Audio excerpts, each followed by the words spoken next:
This is Grant Putnam Landscaping. I'm at Jennifer Albano's house here in Wilton.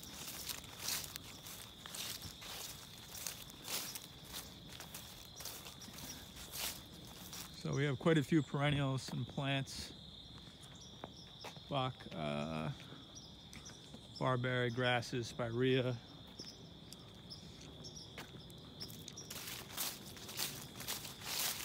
Pucheras.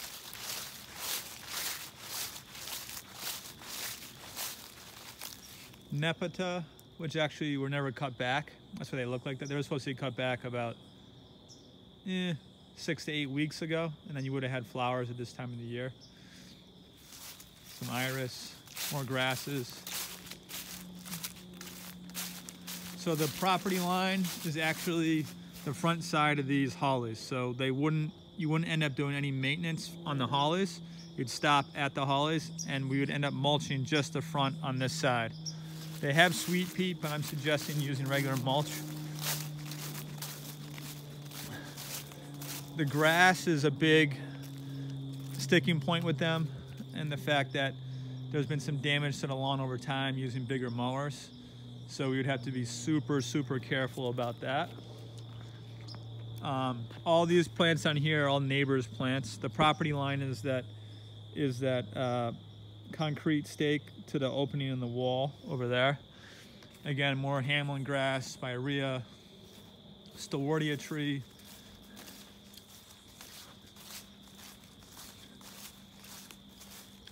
River birch, tree hydrangea, Japanese forest grass, 2 dogwood trees on either end.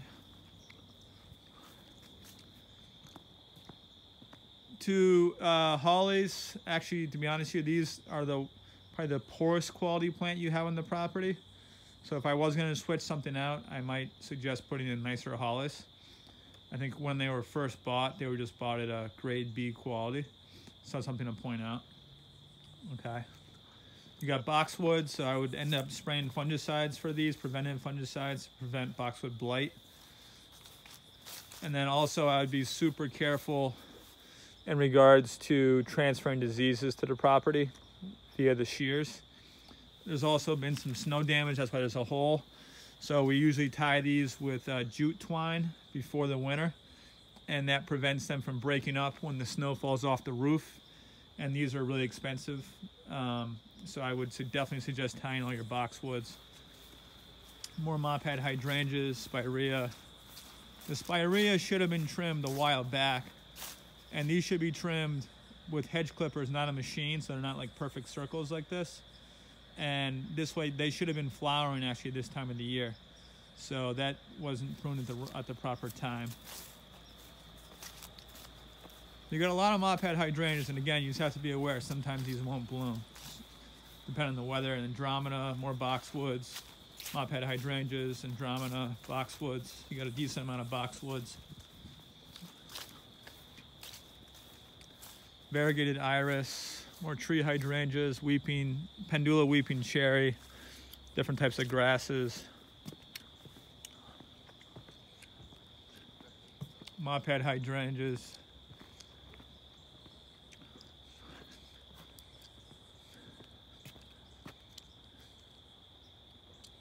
Lamb's ear. The problem with lamb's ear, usually doesn't last that long, especially in an irrigated situation. It prefers like sandy, very dry areas.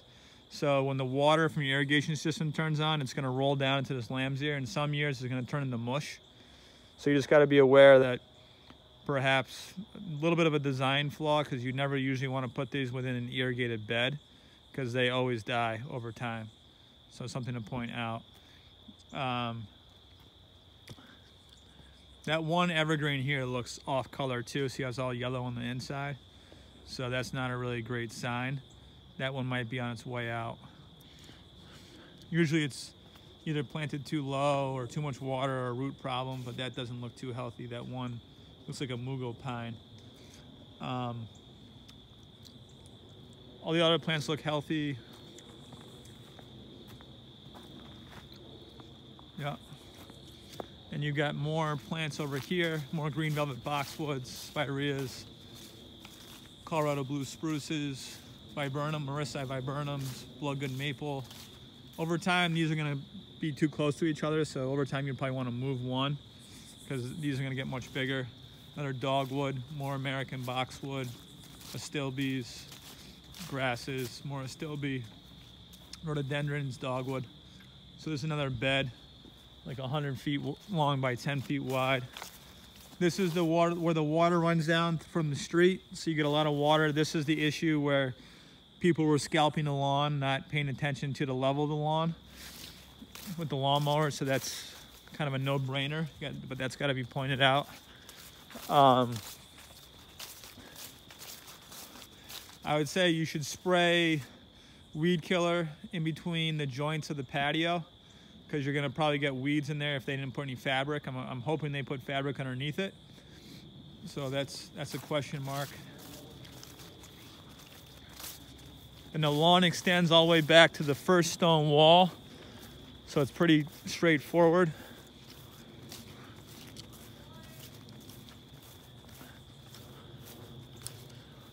All the way back to the first, no maintenance beyond the first stone wall. Got a swing set down here, so you got to think about whether or not they want to add mulch in here every year, a thin layer, or let's see what they have now.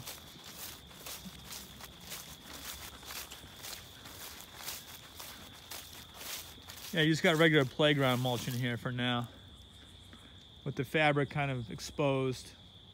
So I'd say you might want to, we could probably touch this up a bit, add some more mulch. Could make sense.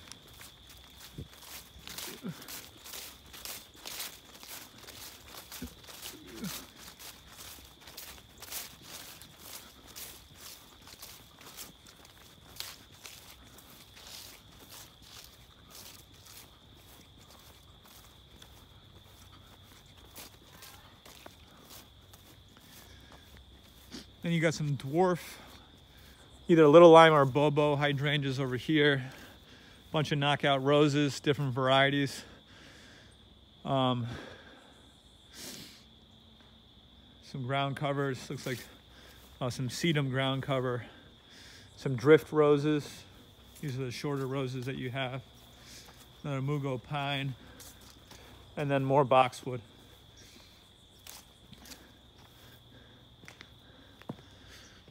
And the boxwood, if you want to avoid having this torn leaf in the top where it's a little bit brown, we can use hand shears.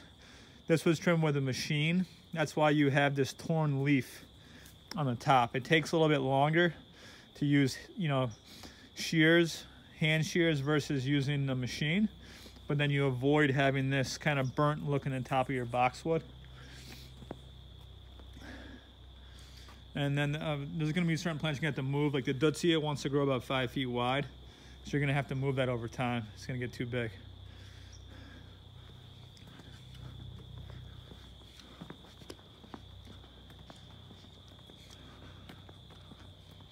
So that's it. Thanks a lot for the opportunity.